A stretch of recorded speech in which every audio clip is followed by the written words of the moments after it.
This is video footage of a resisted block start and unresisted. We call these contrast starts. So what we do is we start off with the athlete doing start with a band resistance, as you can see here. You can either use a band. In this case, we're using an exergeny resistance, friction resistance pulley. And of course, without any bands at all. So we have Jasmine doing it. I'm going to show you what it looks like, and I'll just talk about a few things that we try to do. And she does this pretty well. There's a few things, obviously, that I would like to see her do a bit better from a technical standpoint, but, for the most part, she does a pretty good job. So what we're trying to do is we're trying to load and put as much pressure on that block as possible using the front leg. That goes without saying. So if I look at her as she begins to move through, you're going to see that she's putting pressure strongly. Let's look at the resisted one first, because she has more time to get on the block. As you can see, both legs are pushing back. We're trying to get that rear leg, or the rear foot in this case, as much on that rear block as we possibly can. In all cases, the rear block will always be pushed on quickly, whereas the front block will be pushed on more strongly because you're applying pressure longer. Then we want to try to advance the foot forward in a straight line.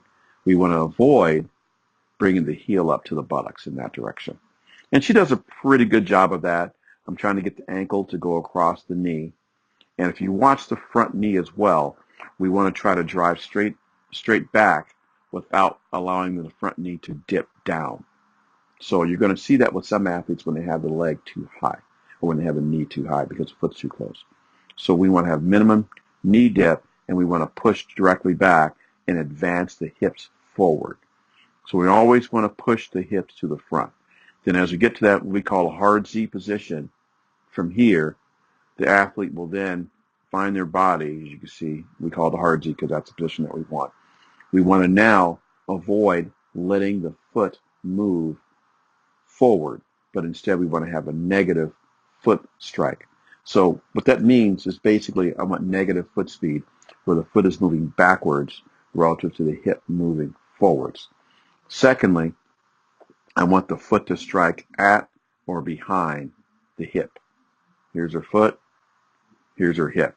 You cannot push the hip unless you're behind the hip.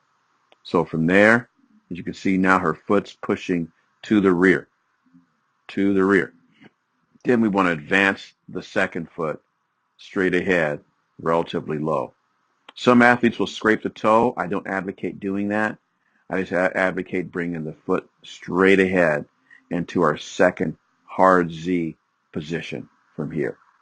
So once you get to that second hard Z, and then again, the athlete will then not allow the spike plate to show to the front, but instead we want to have, as you can see, if you look closely, you'll notice her foot is moving to the rear while the hip is moving forward, which is what we want.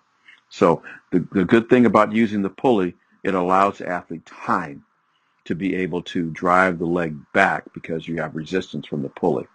So the leg and the foot is moving to the rear, and then again, once the swing leg in this case is a right leg, is still moving forward, not up to the buttocks, but forward to another hard Z. She does a pretty good job executing this movement. The only thing I would say that she could do better is, of course, to split the arm just a little bit better. I don't think that she swings her rear elbow as strongly as she could, because I'm trying to get the humerus bones pretty much on the same line if possible. So let's look how she does without the resistance. So she's pushing, slightly different camera angle. Right here, I think the ankle is probably a little high for the swing foot, as you can see here.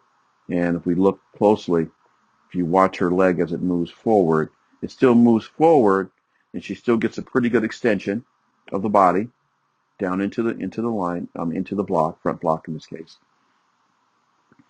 But I think she's pushing maybe a little high as far as her angle. So she's little. If you look at the angle of projection on the unrestricted side, is probably a little high. So it's definitely higher than it is when there's resistance, because for obvious reasons, because there's a line that's holding her. So she's going to push a little deeper. So something to think about when doing it doing a free start, we're going to get a potentiating situation here, or basically we're potentiation activation here on the muscles, because now you're pushing with no resistance where before you had resistance. So your body's going to feel a little bit lighter. So let's look at her foot, and it strikes the ground. Is it moving backwards? Yeah, she is. It could be a little bit better, but I'm watching the foot right here, and I'm watching the hip right here, and I want to see where it is by the time she touches the ground, and I'm watching which direction it's going, and it is moving slightly backwards, and that's fine.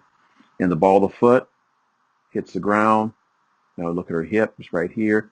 It's slightly behind the hip, which is what we want, so she can push. Now, I'm looking at where the knees are. When she loads weight, it's like in sprinting, in all cases, we want the knees together when the athlete's loading their body weight. And I'm looking for the second foot. Is it going forward, straight ahead? It is. She gets to another hard Z position. Now, this is the part where she tends to struggle. And let's see if she casts the foot to the front, or if she's going to have negative foot placement or negative foot speed. Is the foot moving backwards relative to the hip when she strikes the ground? And we'll see. And in this case, she does a great job. Yeah, she's in good position right here. So that's pretty good. The only thing I would say she could work on doing better, I do think she's a little high. So I think she's spending maybe just a little bit too much time in the air right here. But other than that, I think she does execute it pretty well. I'm looking at how her foot's going through, and her ankle is at or below knee level, and that's fine. She's about going into step number 3, and then from here you're going to see the ankle is going to start to come up a little higher. So the only thing I would change with her, again, move the arms just a little bit more strongly off the blocks, and just be careful, being aware of the projection angle. And I think this is a pretty good example of a block start, and it's also a good example of the contrasting start exercise. Keeping in mind, of course, when projecting out of the block, again, now I don't have the exact angle here. I guess if I took a measurement and took a line through her head, and then I went ahead and run it through her ankle, and then I put it here at relative to the line, she's at about 30 degrees here. So that's pretty deep. And realistically, out of the blocks on the start, you're probably not going to get that. So let's look here on this one. Let's get her down here, and let's get her line relative to her position. I'm off the screen here. Let me try it one more time. Because of where she is here, looking at her position, she's probably at about 34 degrees. So, just a few degrees higher, as we saw earlier. And that's fine, because, again, there's no resistance here that's holding her back. So just kind of keep that in mind if you do an exercise like this. You are going to get a slightly higher angle when the athlete is free, as opposed to when they're pulling against resistance. So just kind of keep that in mind. But again, be sure that the athlete's swinging the arms strongly on both sides. Front side is good. Back side could be a little stronger. But all in all, it's still a pretty well executed start.